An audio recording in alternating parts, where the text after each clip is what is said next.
Well, hello guys, and welcome back to another Steven Universe review. In this episode, we're taking a look at Season 5, Episode 21, The Question. And since we've been talking about episode titles this week, I might as well say I love this episode's title. Both as a contrast to the episode The Answer, based on everything that happens in the episode, and something at the end we'll get into. But it starts off where the last episode left off, right?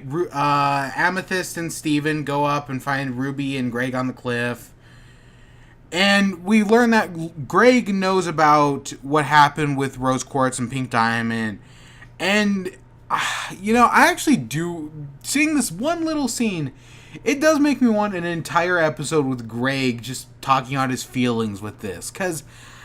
he says that, we each had secrets, but we each loved each other no matter what, right? That's basically his takeaway.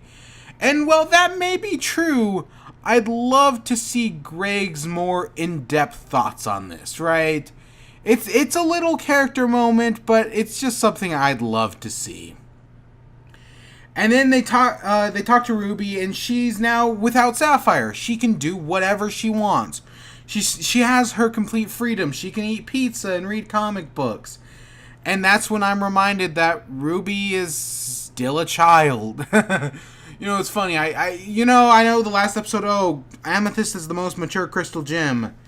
I always think that about Garnet, but then I remember Garnet is just two toddlers in an overcoat. It makes them more mature, but they're still two toddlers in an overcoat. Especially Ruby. Sapphire's more mature. But Ruby...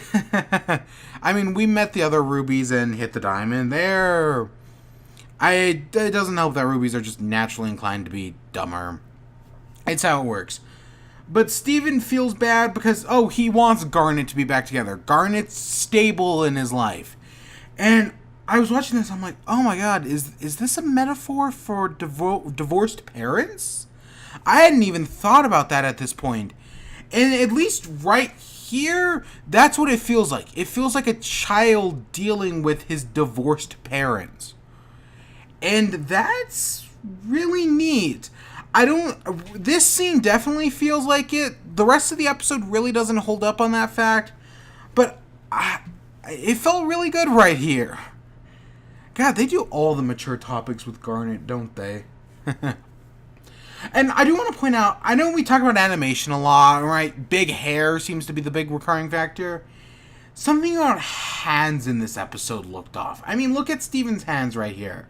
They feel kind of weird. I'm not the only one seeing this, right? It's not that big of an issue, and I don't think it stands out as much as hair does in other episodes. But it's just something I noticed. But Ruby says, she wants to be free. She doesn't want somebody to make her decisions for her. She wants to be free like Dolphin Tale. Instead, they do cowboys, because cowboys are way funner, even though cowboys aren't actually like how we think they are in comics or Westworld or whatever. I still need to get caught up on that show. So they go out to Wild West it up. Amethyst turns into a horse, which... yeah, okay, sure. I didn't see that coming in the leak video, which, my god, that may be coming up on us fast. I wonder if she's gonna return in the next episode. Wouldn't that be interesting? But Ruby, she almost dies for a second, but she's like, because we didn't have future vision, I could have died, who knows? I'm free, I have my independence.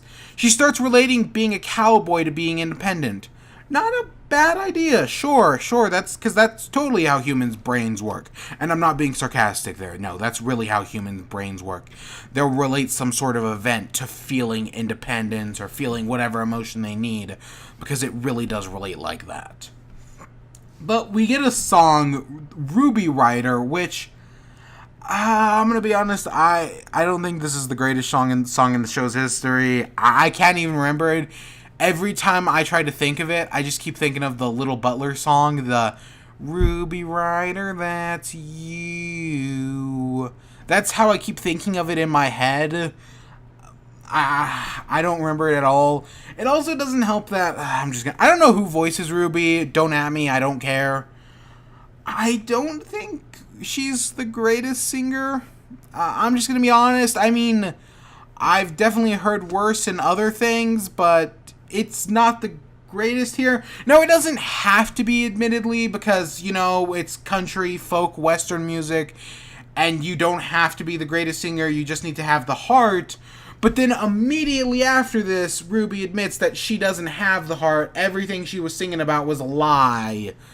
So, yeah, take that however you will. Even though, I mean, the past decade, country music has proved that you can just fake your way through it and nothing really cares. I'm thinking of the Bo Boehm song.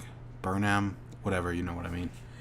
And yeah, so after the song, Ruby is, I just kept thinking about Sapphire, and that she admits she's not good at being alone. Yeah, no, perfectly reasonable response. I mean, when you've spent a large portion of your life, presumably, with one person, it completely makes sense that you still care about them. And we've seen Garnet split up before. I mentioned Hit the Diamond earlier. They couldn't even stay apart for that episode. What makes them think they'd stay apart here? But Steven tells Ruby that, you can be a lone cowboy exploring the wasteland, but also love someone. Relates it to the comic book. Right? The comic book's a nice framing device for the episode, because it allows them to get everything across, while also basically just being a plot exposition dump. I'd call it lazy, and that'd be kind of true, but it gets everything across, so I'm not going to complain too much. But they go back to the house, and the way they frame it, it's like Ruby's going to say something bad, because Sapphire apologizes, and then Ruby's like, no, you're right. But based on everything that happened before, we know it's just a fake out. And then Ruby proposes, and it's adorable. I'll admit it. The proposal is great. I love it so much. They're gonna get married. Oh, that's so sweet. I'm a sucker for things like this. Sure. I love it. I love it. And this time, because, like I said, it's called The Question, because while they are questioning their existence, Rose told them they're the answer, but now they're the answer to the question, right? What's the question? And in this moment, we literally see Ruby popping the question, right? Asking for Sapphire's hand in marriage. That's great. And this time, the big difference is Rose told them they should be together. This time, they're being together of their own volition because they do still love each other. Whether Rose was telling the truth or not, which, I mean, she kind of was. It's just, who was Rose, right?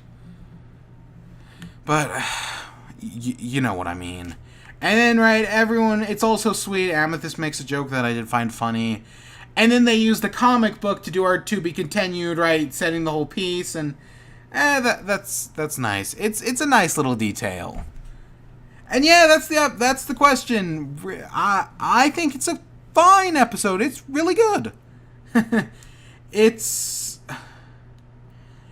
does have its weaker moments. It does have its moments I'd love to be expanded upon.